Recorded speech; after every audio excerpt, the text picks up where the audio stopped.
Hello दोस्तों, स्वागत है आपका मेरे चैनल में। और आज हम पढ़ेंगे आखेट खाद्य संग्रह से भोजन उत्पादन तक। ठीक है, तो यानी कि हमको यहाँ पे शिकार और खाद्य उत्पादक कैसे संग्रह करते थे उसके भोजन उत्पादक तक हमको यहाँ पे पढ़ना है। ठीक है, तो मतलब शिकार से लेके संग्रह तक की जो प्रणाली है, भोजन को उगाने की जो प्रणाली है, ये इस जो आपको चैप्टर से सीखने को मिलेगा। दूसरी बात यह है कि इसका पहला चैप्टर मैंने जो है आपको पढ़ा दिया है पूरा अच्छी तरीके से। उसी प्रकार से हम इस चैप्टर को भी पूरा कर लेंगे। देखो, तुषार की रेल यात्रा। तुषार जो है एक रेलगाड़ी से यात्रा कर रहा है। तुषार अपने एक रिश्तेदार की शादी में दिल्ली से चेन्नई जा रहा है। कहाँ से? दिल्ली टू चेन्नई जा रहा है।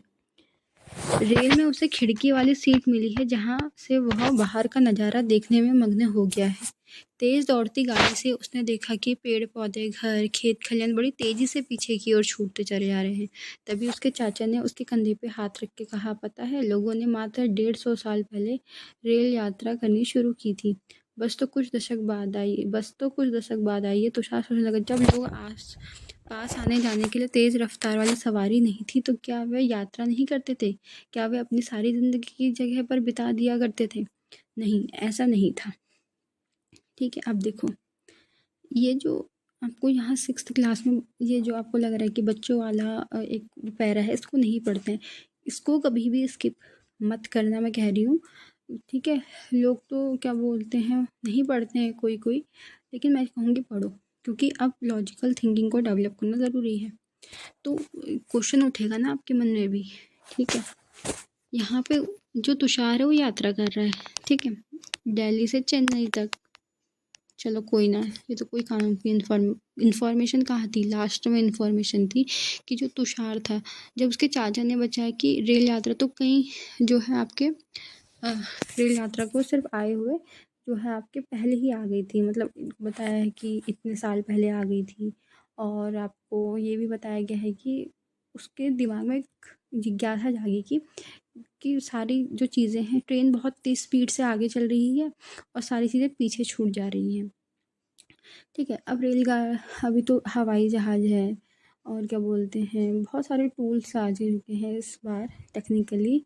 और हम जो क्या बोलते हैं, अब वर्तमान समय से भी उसको देखो कि अब हवाई जहाज़ है। ठीक है, हवाई जहाज़ जो है आपका यानी एरोप्लेन, वो क्या करता है, ये पृथ्वी है। ठीक है, और इस पृथ्वी में आपको, मतलब आप इंडिया में रहते हो, इंडिया से आपको जाना है, मान लो आपको अमेरिका जाना है। ठीक है, अब इस तरफ आओगे और इस तरफ जाओगे तो उसकी रफ्तार देखो, जाने की रफ्तार क्या है आपकी, प्लेन से है ना। समुद्र से आप जाओगे, शिप से जाओगे तो बहुत ज़्यादा मतलब दिन लग जाएंगे, है ना। तो हम मतलब अपने जो जीवन की रफ्तार है उसको तेज़ कर रहे हैं, किसके माध्यम से? वाहनों के माध्यम से। एक स्थान से दूसरे स्थान पे जल्दी पहुंच जा रहे हैं।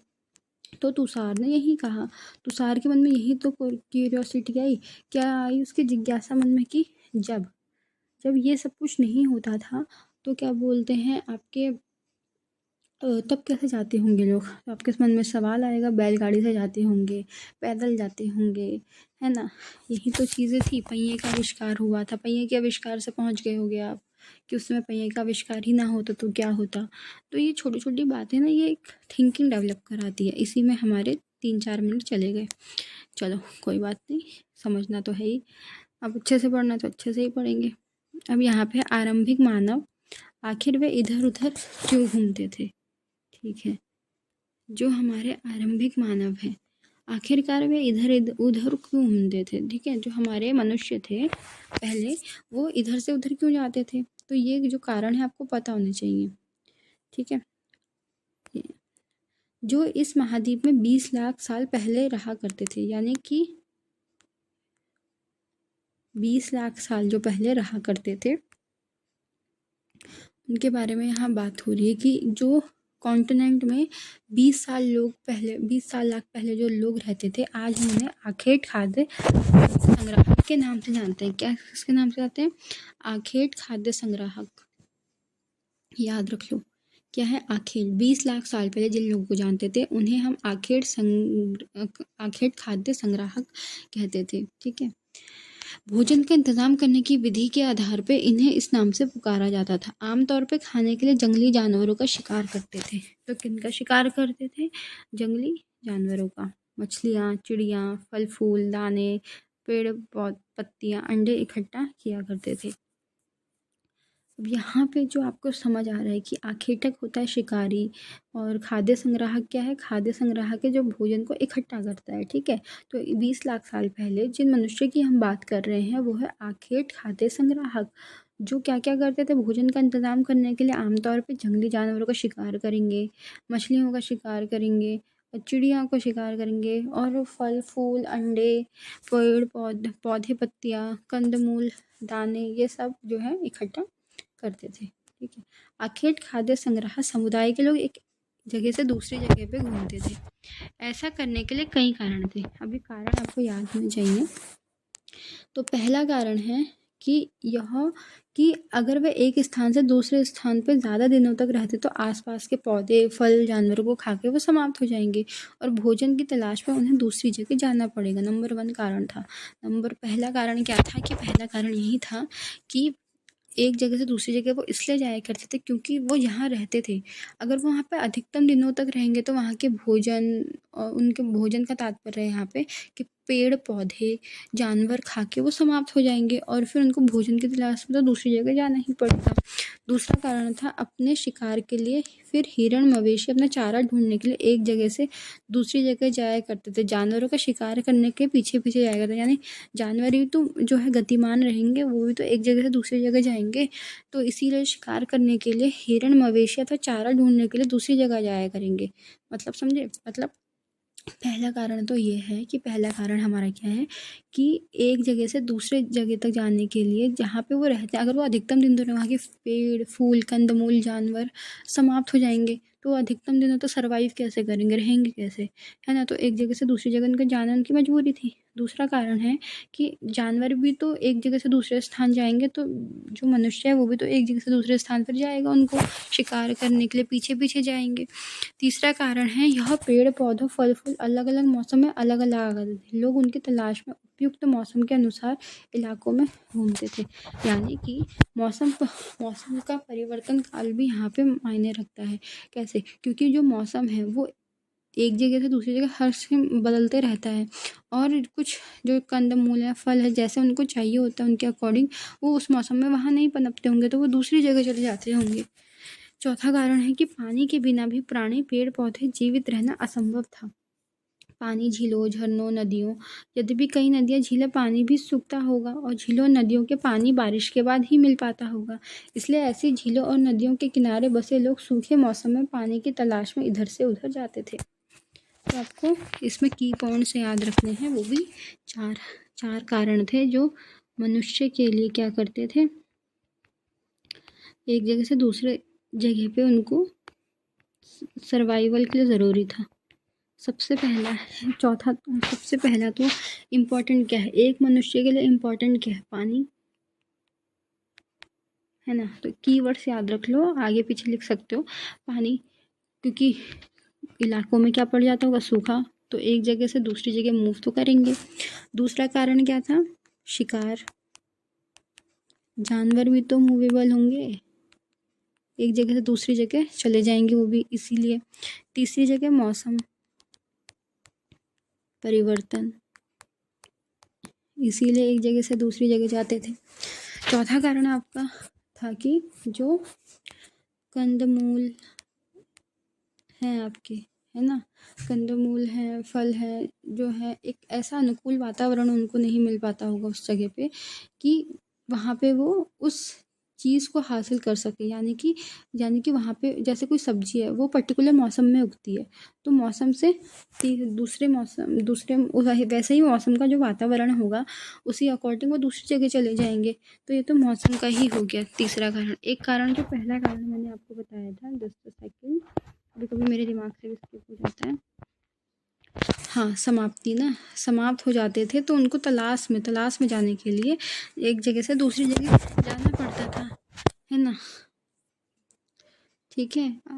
जो आपके आसपास के पौधे, फल, जानवर खा के समाप्त हो जाते होंगे, ठीक है? तो पहला है, अगर अगर फिर मैं लिखूँ इसको, पहला है समाप्ति, किसकी? जानवर की, कंदमूल की, वो मौसम में ही आ गया वैसे तो, चलो कोई नहीं। अब दूसरा कारण मौसम, तीसरा कारण है पानी, ठीक है। और आपका चौथा कारण हो गया आपका जो मूवेबल चीज़ें थी उनकी, ठीक है। जानवर भी क्या होंगे, एक जगह से दूसरे स्थान मूव करेंगे ना, वही चीज़ है। चलो हो गया। तो पहला कारण क्या हो गया कि वह अगर एक ही स्थान पर रहेंगे तो वहाँ के कंदमूल समाप्त हो जाएंगे, एक ही जगह पे खा के वो दूसरी जगह जाएंगे। दूसरा कारण है जानवर भी एक दूसरे तरह मूवेबल होंगे। और तीसरा कारण है पेड़ पौधे जो मौसम की तलाश में उसी मौसम के अनुसार इलाकों में घूमते होंगे। चौथा कारण है पानी, पानी के बिना कोई नहीं रह सकता भी। ओके, फिर है आरंभिक मानव के बारे में कैसे मिलती है जानकारियाँ, ठीक है। पुरातत्वविदों ने ऐसी वस्तुएं मिली है जिनका निर्माण उपयोग आखिर खाद्य संग्राहक किया करते थे। यह संभव है कि लोगों ने अपने काम के लिए पत्थरों, लकड़ियों और हड्डियों के औजार बनाए थे। इनमें से पत्थरों के औजार आज भी बेचे जाते हैं। देखो, जो पुरातत्वविद है उनको क्या मिली, वस्तु मिली जिनका निर्माण और उसका उपयोग आखेट संग्राहक द्वारा किया जाता था, ठीक है। तो जो हमारे आर्कियोलॉजिस्ट हैं उनको क्या मिला, कुछ जो है एक ऐसी वस्तु मिली जिसका निर्माण और उसका यूज़ आखेट खाद्य संग्राहकों द्वारा किया जाता था। यह संभव है कि लोगों ने अपने काम के लिए पत्थरों, लकड़ियों और हड्डियों के औजार बनाए होंगे। किसके? पत्थर के, लकड़ी के और हड्डी के औजार बनाए होंगे। और पत्थर के औजार तो आज भी बेचे जाते हैं, है ना। पत्थर के औजार तो आज भी बेचे जाते हैं, ऐसा कहा जा रहा है। इनमें से कुछ औजारों का उपयोग फल फूल काटने, हड्डियां और मांस को काटने और पेड़ों की छाल, जानवरों की खाल उतारने के लिए किया जाता होगा। तो इसके उपयोग याद कर लो, फल फूल काटने के लिए, ठीक है, आज भी हम यूज़ करते हैं। इसको चाकू से समझो आप। अभी आप चाकू लेते हो ना, चाकू तो लोहे का या फिर आपका क्या बोलते हैं, मतलब जिसमें धार होगी उसका बन जाता है। लेकिन उसी चाकू को आप एक माइंड में रख लो कि क्या क्या काम आता है चाकू। चाकू फल फूल काटने का काम आता है, ठीक हो गया। एक बड़ी सी चीज़ लो और उसे चाकू से भी जो बड़ी चीज़ होगी उससे क्या काटेंगे हम, मांस काटेंगे। पेड़ों की छाल काट सकते हैं, जानवर की खाल उतार सकते हैं, ठीक है। तो आपको बस इसको जोड़ना है किससे, जो उपमहाद्वीप के जो आखेट संग्राहक लोग रहते थे ना उससे, ठीक है। क्या क्या है, फल फूल काटने के लिए, पेड़ की छाल काटने के लिए और आपका जानवरों के मांस को काटने के लिए, हड्डियाँ और मांस काटने के लिए, जानवरों की खाल उतारने के लिए, ठीक है। कुछ के साथ हड्डियाँ या लकड़ियों के मुट्ठे लगाकर भाले और बाण जैसे हथियार बनाए जाते थे, ठीक है। हड्डियाँ या लकड़ियों के मुट्ठे लगाकर उसमें भाल या बाण जैसे बनाए जाते थे। अभी दिखाऊंगी आपको। कुछ औजार से लकड़ियाँ काटी जाती थी और लकड़ियों का उपयोग ईंधन के साथ झोपड़ियाँ और औजार बनाने के लिए भी किया जाता था। मतलब एक ही चीज़ से कितने काम हो रहे हैं, देखो लकड़ी से, मतलब लकड़ी मेन सोर्स थी। लकड़ी से ही ईंधन बन रहा है, घर बन रहा है उनका, झोपड़ी और औजार भी बन रहे हैं। पत्थर के औजारों का उपयोग बाएं इंसान के खाने योग्य जड़ों को खोदने के लिए किया जाता होगा, और दाएं जानवर की खाल उसे वस्त्रों को सिलने के लिए किया जाता होगा। ये देखो कैसे काट रहे हैं ना पत्तों को इस औजार से, और देखो ये कपड़े वगैरह सिल रहा है इस औजार से।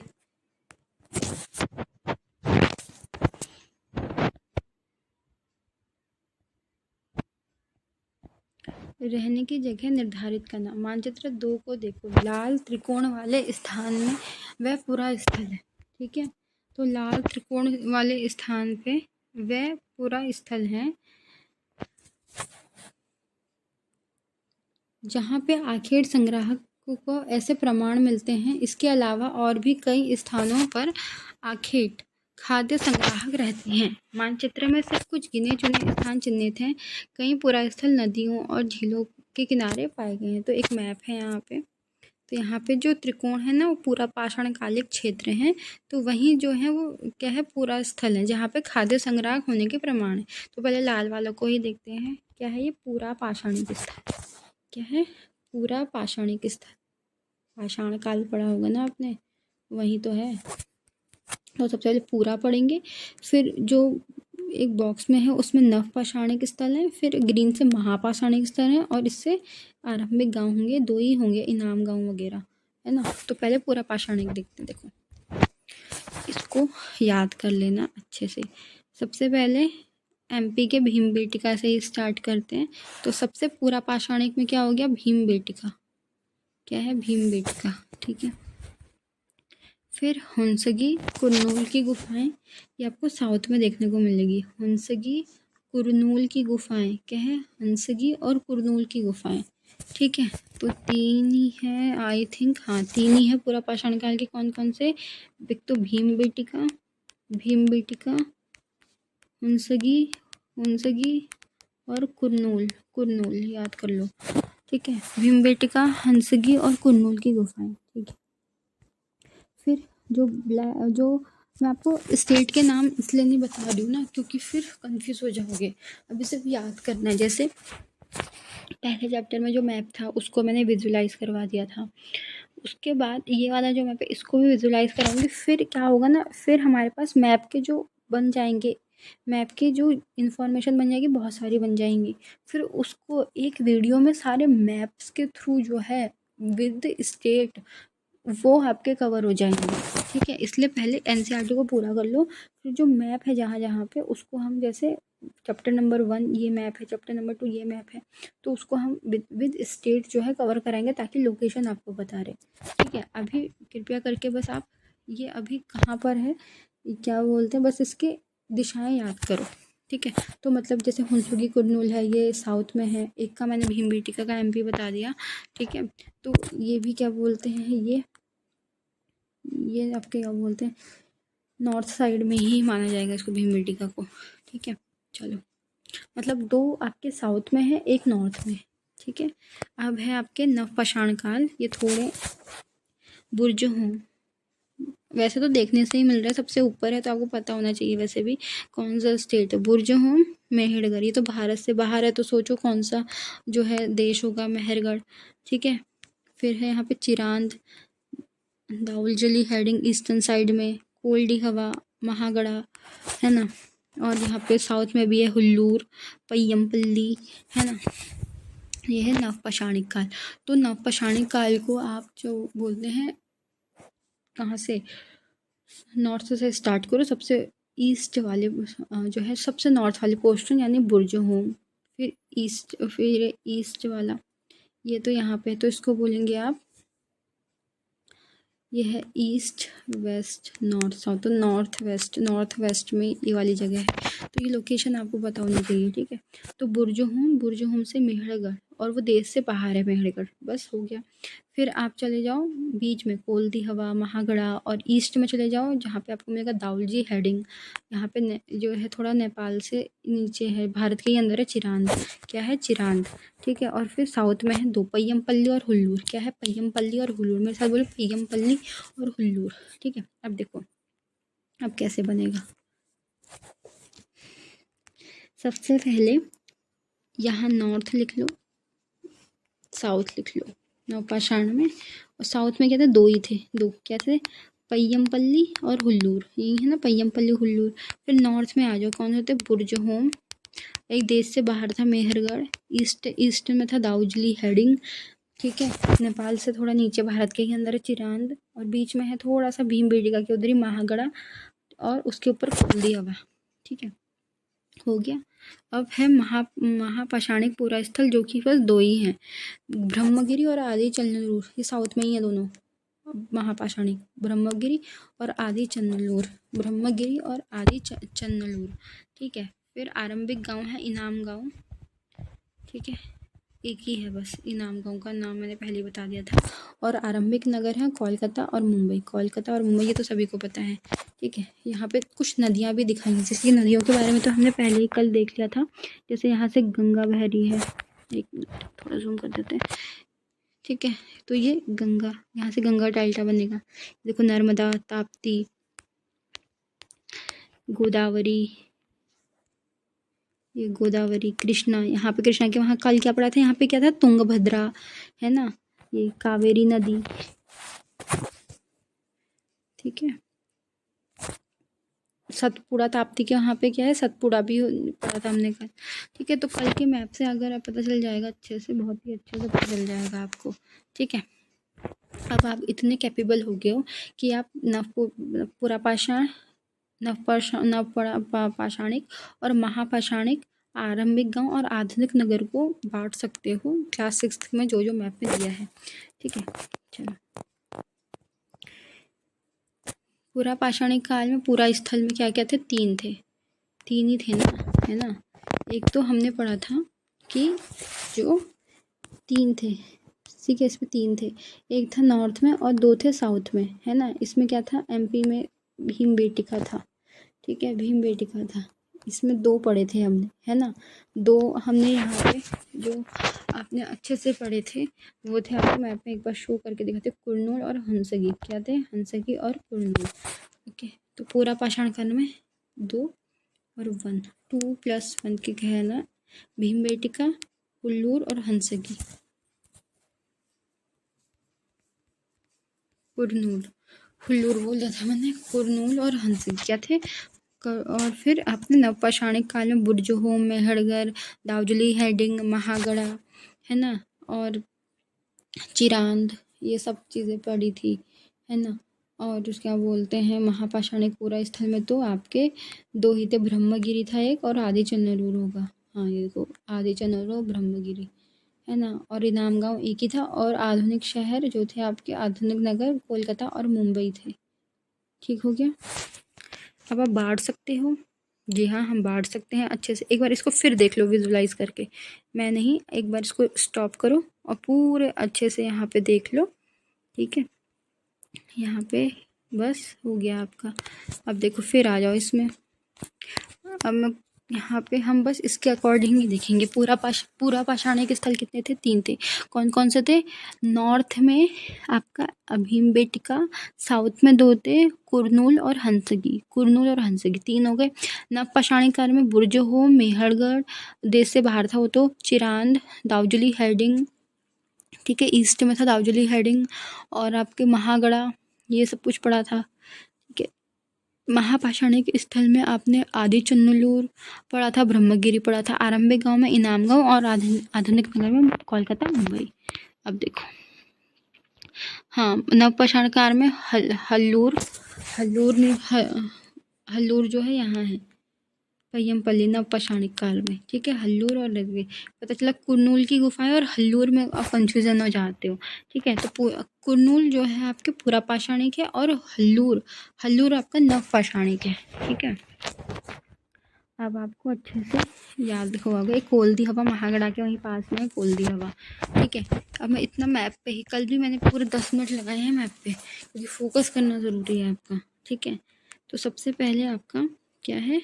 पूरा पाषाणिक का, इसका तो इजी है, 3 है।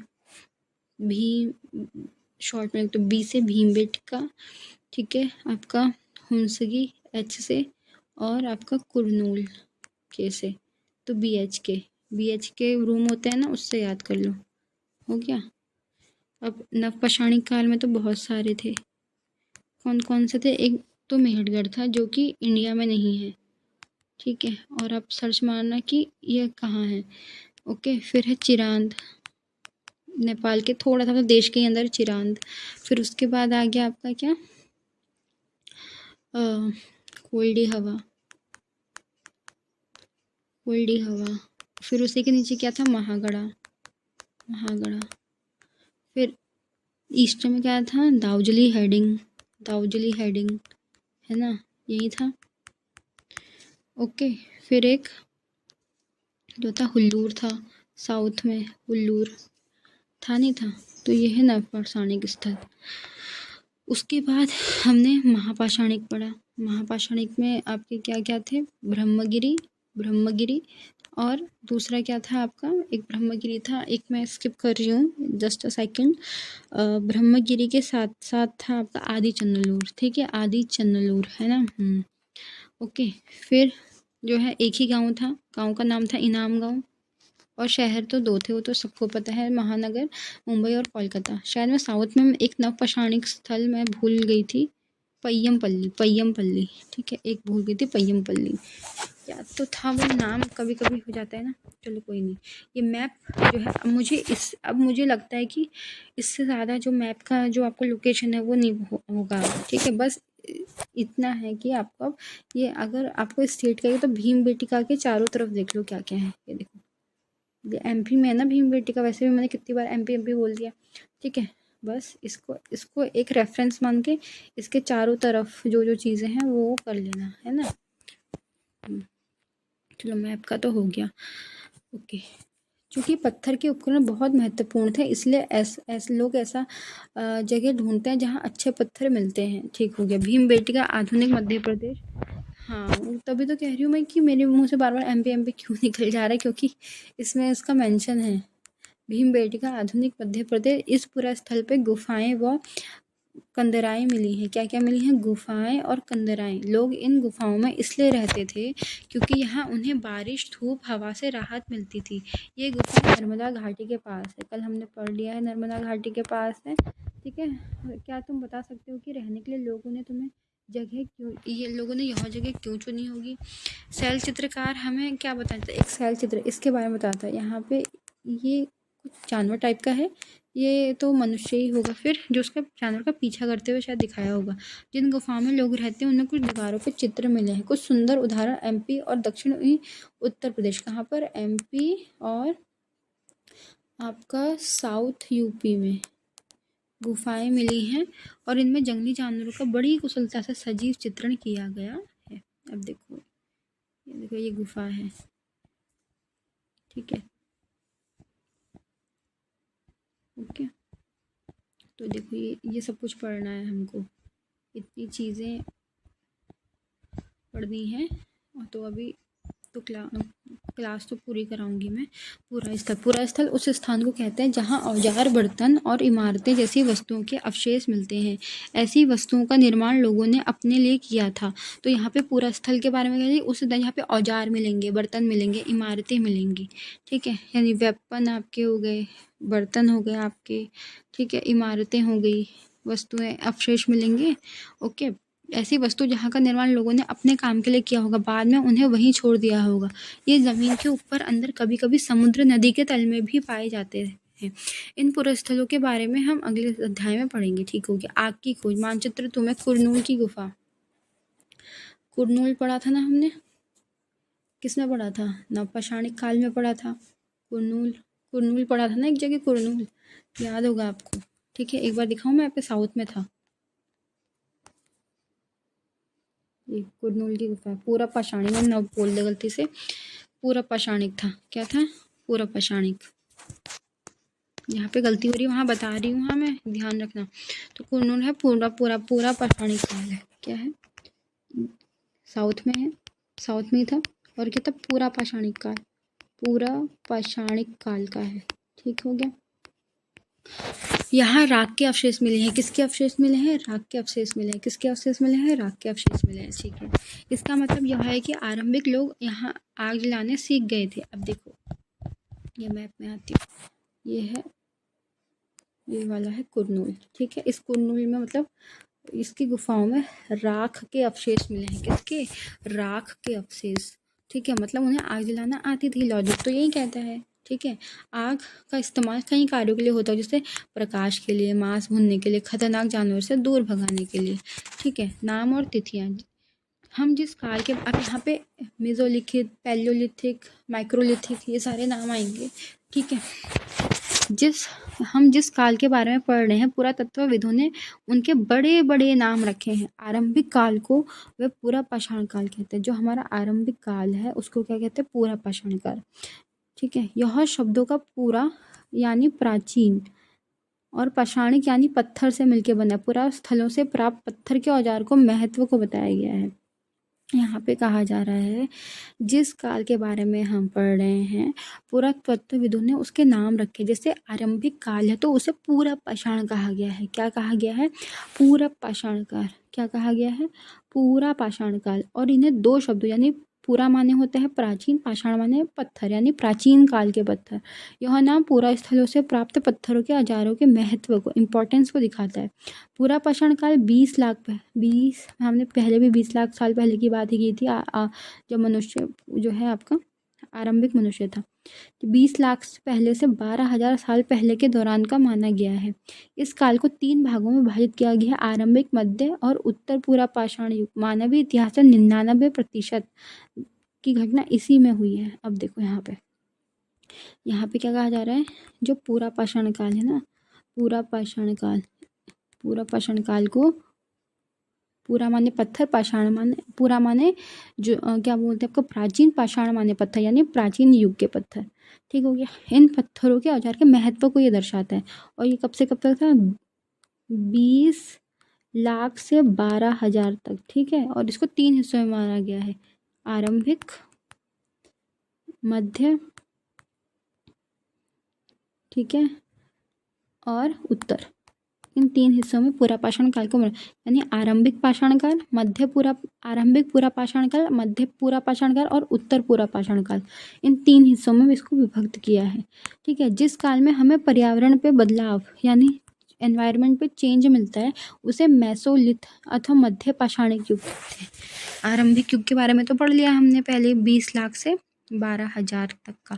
अब है मेसोलिथिक, यानी कि मध्य पाषाण। मेसोलिथिक, जिसका समय 12,000 से पहले से लेकर 10,000 साल तक माना गया है। इस काल के पाषाण औजार आमतौर पर बहुत छोटे होते थे, यानी कि मेसोलिथिक में छोटे पत्थर मिले हैं। इन्हें माइक्रोलिथ या लघु पाषाणिक भी कहा जाता है।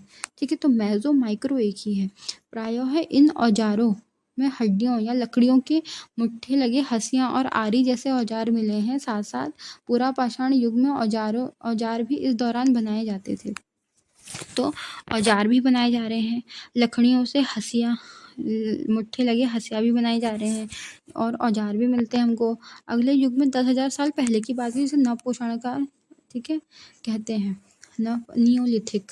हमने कुछ स्थानों पर, अगले अध्याय में तुम्हें अनेक नाम मिलेंगे। अक्सर हम पुराने स्थानों से उन नामों के प्रयोग करते हैं अप्रचलित, क्योंकि हमें ज्ञात है कि उस काल में इसके नाम से ही रहे होंगे।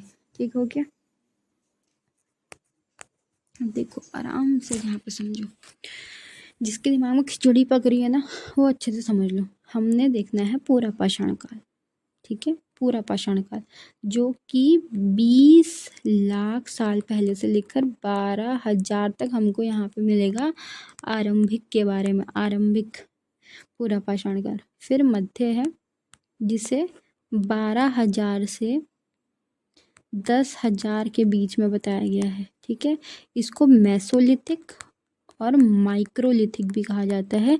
मतलब इसमें उपकरण क्या होंगे, लघु होंगे और छोटे होंगे। ठीक है। फिर आएगा नवपाषाण काल, जो कि नव पूरा पाषाण काल, जो इसको हम नियोलिथिक कहते हैं, जो कि 10,000 से पहले के जो होंगे वर्ष होंगे, है ना। बस इतना ही था इसमें। ठीक है ना। अब आपको समझ आ गया होगा। बदलती जलवायु, लगभग 12,000 साल पहले दुनिया की जलवायु, हाँ हमने पढ़ा था ना माइक्रोलिथिक में कि वहाँ पे एनवायरनमेंट जो है बदल रहा था आपका 12,000 साल पहले। ठीक है। तो जब बदलाव और गर्मी बढ़ने लगी थी, इसके परिणाम स्वरूप कई क्षेत्रों में घास वाले जो मैदान बनने लगे। इससे हिरण, बारहसिंगा, भेड़, बकरी और गाय जैसे उन जानवरों की संख्या बढ़ी जो घास खा के जिंदा रह सकते थे। यहाँ पे कहा जा रहा है कि 12 साल पहले जब एनवायरनमेंट में चेंज आ रहा था, बदलाव आ रहा था, तो गर्मी बढ़ी और उसका रिजल्ट क्या निकला, उसका रिजल्ट ये निकला कि घास वाले मैदान बनने लगे। हिरण हो गए, बारहसिंगा हो गए, भेड़, बकरी, गाय, उन जानवरों घास खा के वहाँ जिंदा रहे, उनकी संख्या भी बढ़ी। ठीक है। खाने को मिलेगा तो उन उन जो है जीवों की संख्या भी तो बढ़ेगी। जो लोग इन जानवरों का शिकार करते थे वह इनके पीछे आए और खाने पीने की आदतों, प्रजनन के समय की जानकारियाँ हासिल करने लगे। हो सकता है कि तब लोग इन जानवरों को पकड़कर अपनी ज़रूरतों के अनुसार पालने की बात सोचने लगे होंगे। साथ ही इस काल में मछली भी भोजन का महत्वपूर्ण स्रोत बन गई। यहाँ पे कहा जा रहा है कि चलो ठीक है, गर्मी बढ़ी, एनवायरनमेंट, क्लाइमेट चेंज हुआ, गर्मी बढ़ी, घास आया, गाय, बारहसिंगा, भेड़, बकरी ये सब खाने लगे और उनकी जो संख्या है वो बढ़ गई। और यहाँ पे जो लोग जानवरों का शिकार करते हुए इनके पीछे आए और खाने पीने की आदतों, प्रजनन के समय जानकारी इनको हासिल हो गई। जब लोग इन जानवरों को पकड़ के अपनी ज़रूरत के अनुसार पालने लगे, तो ये बात सोचने लगे कि साथ ही इस काल में मछली भी भोजन का एक महत्वपूर्ण स्रोत बन गई। तो क्या क्या देखो चेंज कितना आ रहा है। खेल और पशुपालन की शुरुआत, इस दौरान उपमहाद्वीप के विभिन्न इलाकों में गेहूँ, जौ, धान जैसे अनाज उगने लगे। ठीक है, गेहूँ के बारे में सुलेमान किरथान में पढ़ा था पिछले चैप्टर में। ठीक है, जौ हो गया, धान हो गया, अनाज प्राकृतिक रूप से उगने लगे थे।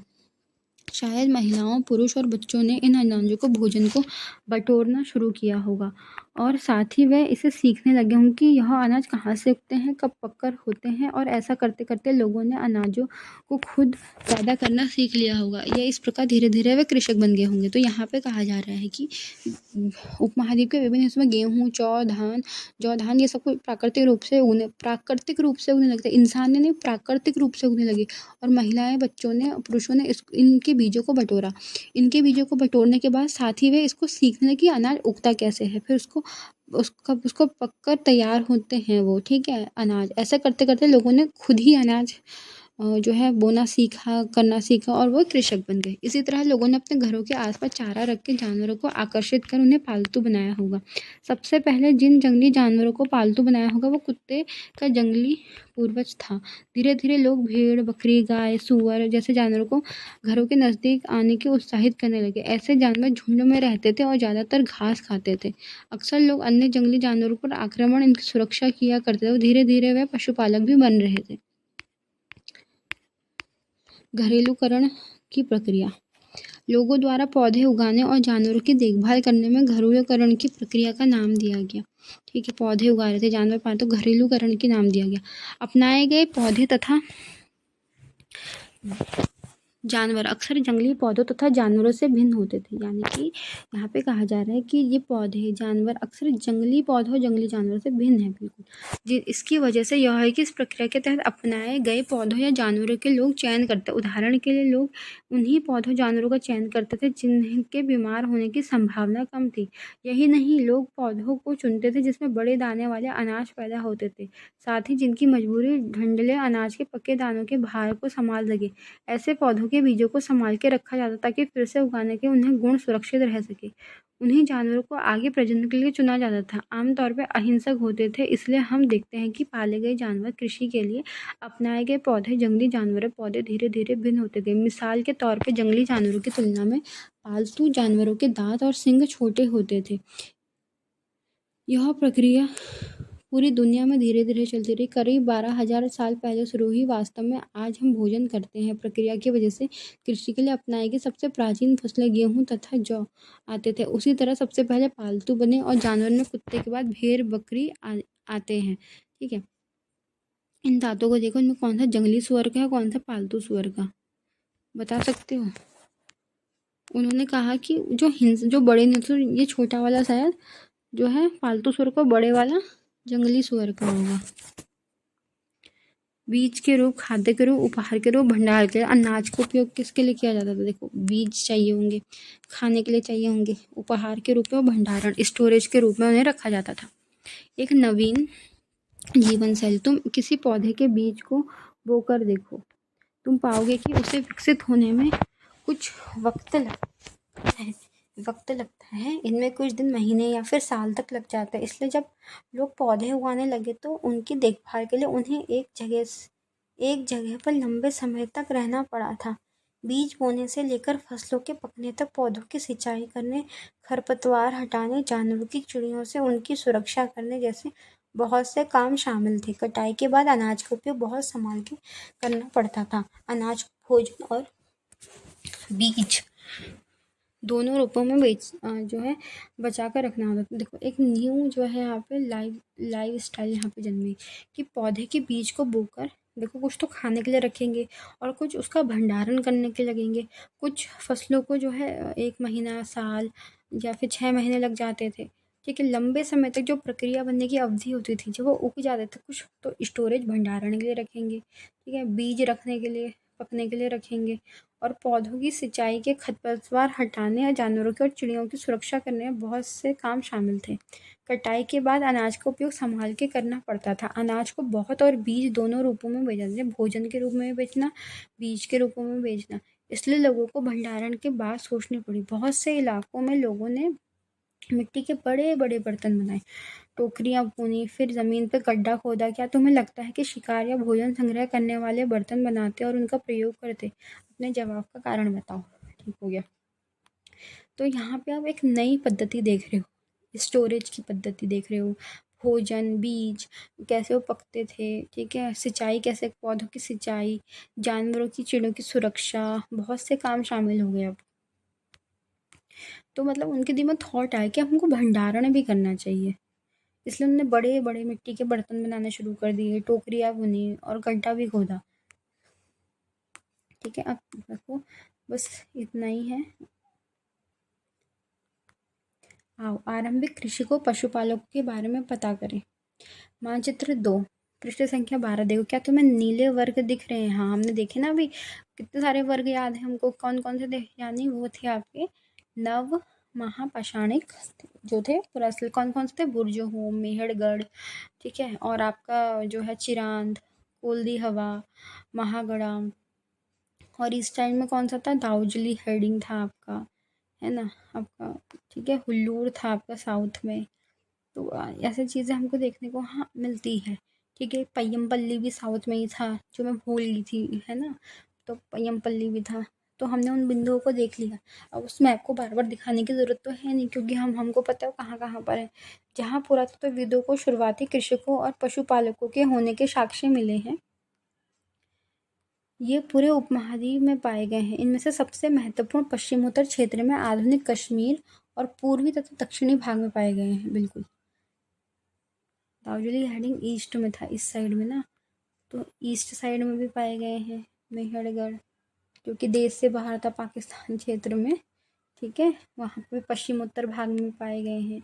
बुर्जहोम जम्मू कश्मीर, वहाँ भी पाए गए हैं, साउथ एरिया में भी पाए गए हैं। तो देख रहे हो, मतलब ये त्रिकोण आकार का बन गया है।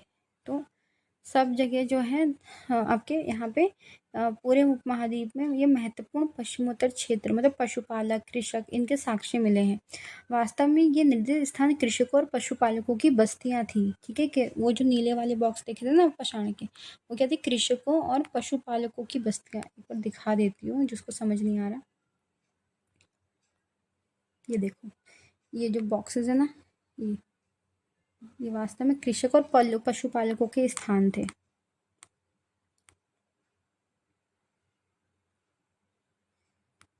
ठीक है,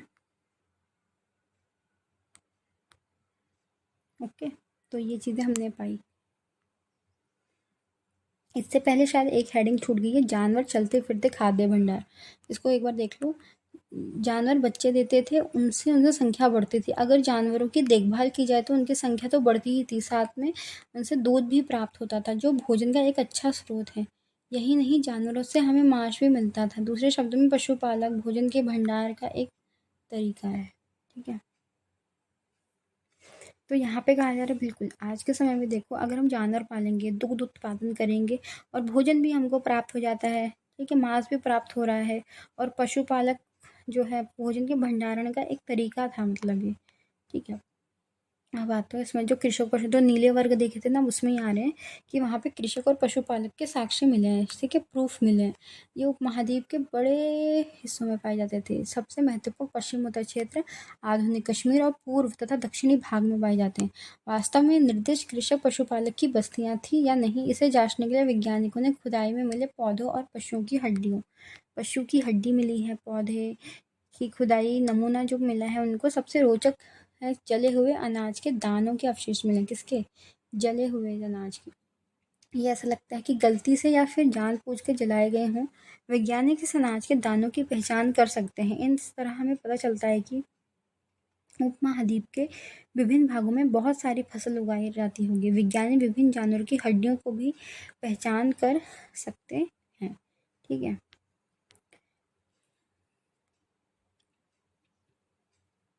स्थानीय जीवन की पुरातत्वविदों को कुछ पुरास्थल में झोपड़ियाँ और घरों में निशान मिले हैं। ठीक है, जैसे पुरजोहोम, वर्तमान कश्मीर में लोग गड्ढे के नीचे घर बनाते थे। गड्ढे के नीचे कैसे?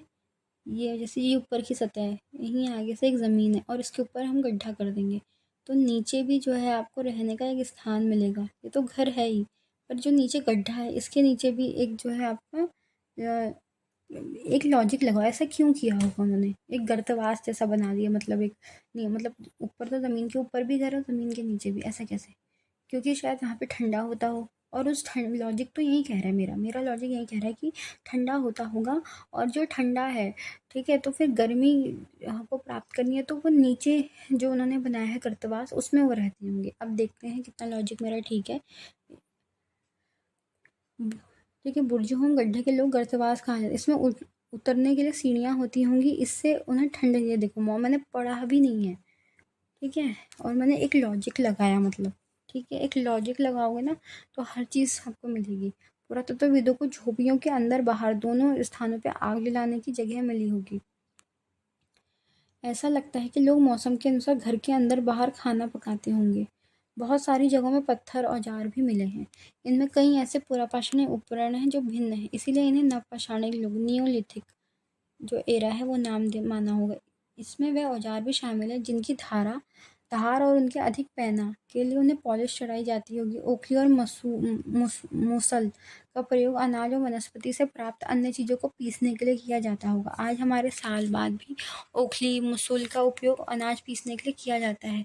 इसी तरह प्राचीन प्रस्तर युग के औजार के निर्माण और प्रयोग लगातार होता है। कुछ औजार हड्डियों से भी बनाए जा रहे होंगे, जैसे कि मेरे वहाँ पे क्या होता है, जो पत्थर होता है ना उसको सिलपट्टा बोला जाता है। तो फिर हम क्या करते हैं ना, उस पत्थर बड़ा सा पत्थर लेते हैं और एक छोटा पत्थर लेते हैं, उसी से हम उसमें पहले मसाले वसाले पीसते थे। अब तो मिक्सी आ गई है तो उन्हीं पत्थरों पे पीसते थे, है ना। तो वैसे ही कुछ यहाँ पे बोला जा रहा है। उसी और ओखली भी बना देते थे, ठीक है, कूटने के लिए ना, ऐसे कूटने के लिए। ओके, तो इस तरह के प्राचीन प्रस्तर युगीन औजार का देखो, अभी आपको लग रहा होगा कि ओखली, ये से जो आपका पीसने वाला है, जो उस समय की बातें हैं ना, जो ये आज इम्प्लीमेंट हो रही हैं, ठीक है, एक टेक्नोलॉजी के रूप में। जब हमको पूर्व ज्ञान है तभी तो हमको क्या बोलते हैं, वर्तमान ज्ञान की ओर हम अग्रसर हैं, ठीक है। प्रस्तर युग औजार का निर्माण और प्रयोग लगातार होता रहा है। कुछ औजार हड्डियों से भी बनाए जाते थे, हड्डी का भी प्रयोग हो रहा है औजारों में। नवपाषाण युग के पुरास्थलों में कई प्रकार की मिट्टी के बर्तन मिले हैं। कभी कभी इन अलंकरण भी किया जाता है। बर्तनों का उपयोग चीज़ों को रखने के लिए, स्टोरेज, मैंने कहा ना भंडार गृह के लिए होता होगा। धीरे धीरे लोग बर्तनों का प्रयोग खाना बनाने के लिए, चावल, गेहूँ, दलहन जैसे अनाज अब आहार का महत्वपूर्ण हिस्सा बन गए थे। इसके साथ साथ अब लोग कपड़े भी बुनने लगे थे। इसके कपास जैसी आवश्यकताएं पौधे उगाए जा सकते थे। कपास उग रहा है अब, कपास से क्या होगा, धागा बनेगा, धागे से कपड़ा बन जाएगा। क्या ये परिवर्तन हर जगह एक साथ ही आ रहा था? ऐसी बात नहीं है। एक तरफ जहाँ कई जगहों पर स्त्री पुरुष शिकार और भोजन संग्रह करने का काम करते थे, वहीं अन्य लोगों ने क्या, अन्य लोगों ने यहाँ पे जो है आपके, यहाँ पे मेरी जो लाइन है, यहाँ पे थी ना, हाँ, यहाँ पे नवपाषाण युग में पुरास्थल में कई प्रकार के मिट्टी के बर्तन मिले हैं। उसमें क्या है, चित्रकारी, अलंकरण वगैरह कुछ किया होगा। बर्तनों का उपयोग चीज़ों को रखने के लिए किया जाता होगा। लॉजिक यही है, क्यों बनाए होंगे बर्तन, कुछ वस्तु को रखने के लिए। धीरे धीरे लोग बर्तनों का प्रयोग खाने बनाने के करने लगे। चावल, गेहूँ, दलहन जैसे अनाज और आहार का एक महत्वपूर्ण हिस्सा बन गया। कपड़े भी बुनने लगे, कपास, पौधे उगने लगे। क्या ये परिवर्तन हर जगह एक साथ ही आएंगे? बिल्कुल भी नहीं। एक तरफ जहाँ कई जगह स्त्री पुरुष शिकार, भोजन संग्रह करने का काम करते थे, वहीं अन्य लोग हजारों साल से दरमियान धीरे धीरे खेती, पशुपालन को अपना लिया। बहुत लोग मौसम से मुताबिक बदलते जीविका चलाया करते थे। हम मेहरगढ़ पाकिस्तान में हैं, ठीक है, ये देखो, इसके बारे में मेहरगढ़ के घर का चित्र है। ये शायद ऐसे दिखते होंगे। तुम जिस घर में रहते हो उसके साथ इस घर का क्या समानता है, ठीक है। मानचित्र दो, मानचित्र हमने मेहरगढ़ पाकिस्तान पढ़ा था, जिसको नहीं देखना ही पड़ेगा, दिखाना ही पड़ेगा। ये देखो, ये रहा मेहरगढ़,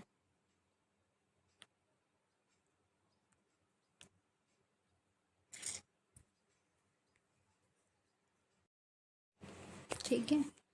तो यहाँ पर है, अब ये बलूचिस्तान कहेंगे हम इसे, वैसे तो बलूचिस्तान में ही स्थित है। बलूचिस्तान के बोलन नदी के तट पे, क्या है, बोलन नदी, याद रखना। क्योंकि अगर हम इसको एक कंसेप्ट माने तो आपको पता है कि पाकिस्तान बलूचिस्तान में स्वतंत्रता की लड़ाई चल रही है, ठीक है, तो उस पर नज़र बनाए रखना। उसके अकॉर्डिंग भी कभी कभी क्वेश्चन चेंज हो सकता है। तो हम आगे बढ़ते हैं।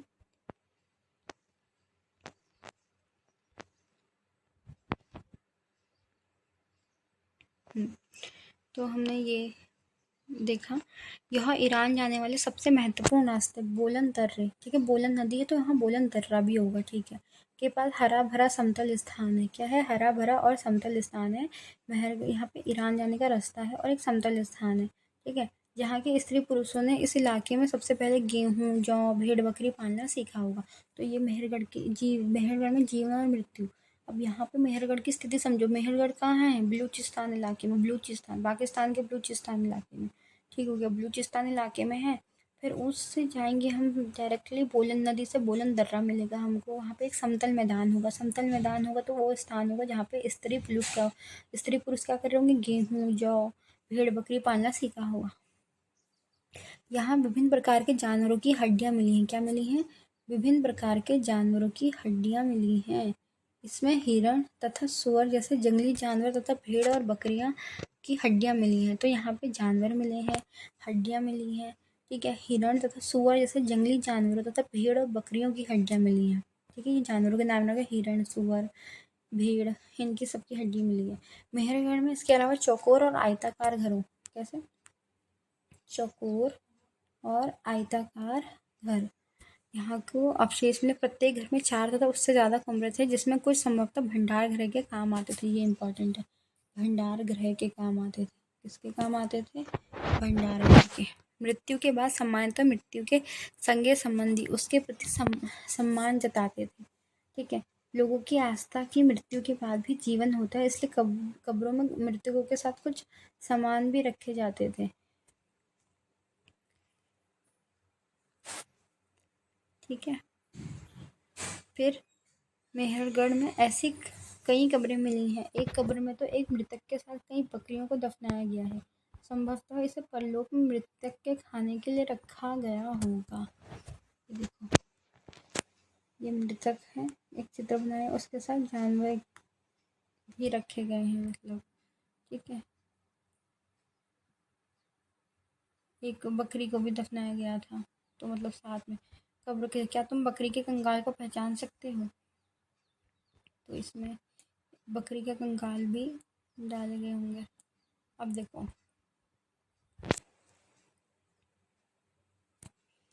यहाँ पे जो आपको है कुछ वाक्यों को पूरा करना है, ठीक है। और यहाँ पे 12,000 साल ही होगा, ठीक है। घास के मैदान उसी समय विकसित हुए होंगे। आखिर खाते थे गुफाओं में इसलिए रहते क्योंकि उनको उनका शेल्टर होने लगता था ना वो, क्योंकि वो उनको वहाँ पे सुरक्षित महसूस करते थे स्वयं को, ठीक है। उनको वहाँ पे बारिश, मौसम, इन सब से बचाया करता था वो। खेती करने वाले लोग एक स्थान पर लंबे समय तक क्यों नहीं रहते? मैंने 4 थिंक बताए थे, 4 कीवर्ड्स, पानी, जानवर, ये सब कुछ 4 थे मैंने कीवर्ड्स बताए थे। पानी हो गया, एक स्थान से दूसरे स्थान तक हो गया। क्यों जाते थे? पानी के कारण। दूसरा आपका शिकार के कारण, क्योंकि जानवर भी मूवेबल होते थे इसलिए वो चले जाते थे। चौथा है मौसम के कारण, क्योंकि मौसम भी वहाँ पे जो चीज़ वहाँ एक जगह नहीं तो दूसरी जगह दूसरे मौसम में होती होगी, इसीलिए वो चले जाते थे। पुरातत्वविद ऐसा क्यों मानते कि मेहरगढ़ के लोग पहले केवल शिकारी थे और बाद में उसके पशुपालक ज़्यादा महत्वपूर्ण हो गए? अभी हमने पढ़ा था कि वो जानवरों को, मृतकों के साथ जानवरों को भी दफनाने लग गए थे, ठीक है। तो यह है। अब कुछ महत्वपूर्ण तिथियाँ। मध्य पाषाण युग 12,000 से 10,000 हमने पढ़ा था। पूरा पाषाण युग को 3 भागों में बांटा था। जो बसने की प्रक्रिया 12,000 साल पहले, नव पूरा पाषाण युग का आरंभ 10,000 साल पहले, मेहरगढ़ में जो है बस्ती का आरंभ 8,000 साल पहले, ठीक है। अब हम वही स्टाइल है हमारा, जैसे हमने पढ़ लिया तो हम देखते हैं कहाँ कहाँ पे जो है सन की बात की गई है। जैसे कि यहाँ पे कोई आंकड़ा, तो जहाँ से हमने कोई आंकड़ा पढ़ा हो तो हमने शायद इसी में पढ़ा था ना ज़्यादातर। 12,000, 99% पढ़ा, किसी का ने 12,000 मतलब 20 लाख से हमने 10,000 तक का यहाँ पे पढ़ा था, ठीक है। फिर बदलती जलवायु, ठीक है, यहाँ पे पढ़ा था 12,000 पहले दुनिया की जलवायु बड़े बदलाव आए थे। गर्मी के कारण घास हुई। देखो मैंने कहा था ना 12,000 है उसका आंसर। इसका भी इतना अच्छा से पढ़ा हमने, ठीक है। ये हो गया। तो इसमें कुछ उपयोगी शब्द, आखेट संग्राहक क्या होते हैं, एक बार इसको हम अपने उससे डिफाइन करते हैं। जो शिकार करते हैं, खाद्य को इकट्ठा करते हैं, मतलब भोजन को। पूरा स्थल क्या है, जहाँ पे हमको जो है कुछ अवशेष मिले हों, वहीं पूरा स्थल होगा। उद्योग स्थल, जहाँ पे उद्योग का काम होगा। आवास, जहाँ रहने का स्थान होगा। पूरा पाषाण, मध्य पाषाण, लघु पाषाण, जहाँ बड़े पत्थर, छोटे पत्थर, ऐसा कुछ। पूरा माने प्राचीन होता है, पाषाण माने पत्थर होता है, ठीक है। कृषक जो खेती करते, पशुपालन, जो पशुपालन अब पाषाण युग, जो कि जो है उस जो 10,000 साल के बाद का युग है, ठीक है, पहले का युग है वो। और कब्र जहाँ दफनाया जाता होगा, ठीक है। ये चीज़ें हमने पढ़ी, ठीक है। पूरा स्थल का तो एक कॉलम ही बना था वहाँ पे। कहाँ पे बना था, ये देखो, पूरा सा स्थान जहाँ औजार बर्तन, मैंने कहा ना अवशेष मिलते हैं। कीवर्ड याद रहते ना, सब हो जाता है एक चीज़ से, है ना। देखो, वस्तुओं का निर्माण होता है, का काम किया जाता होगा, ज़मीन के ऊपर, अंदर, कभी समुद्र, नदी के तल पे भी पाए जाते हैं, है ना। तो ये सब, आई होप आपको ये अच्छे से समझ आया हो। लगभग 55-56 मिनट की क्लासें रही है, तो फिर आपको समझ, अब हम पढ़ेंगे फिर तीसरा चैप्टर। टोटल 10 चैप्टर है। इस बुक को हमको कैसे भी करके ख़त्म करनी है, यही हमारा बेस बनाएगा, क्योंकि हमको फिर 12th वगैरह भी मैंने पढ़ाया तो है वैसे, साथ साथ 12th की एनसीईआरटी तो मैंने स्टार्ट करा ही रखी है, अभी नहीं हो रखा है, बस तो भी वीडियो आएगी। चलिए ठीक है, बाय।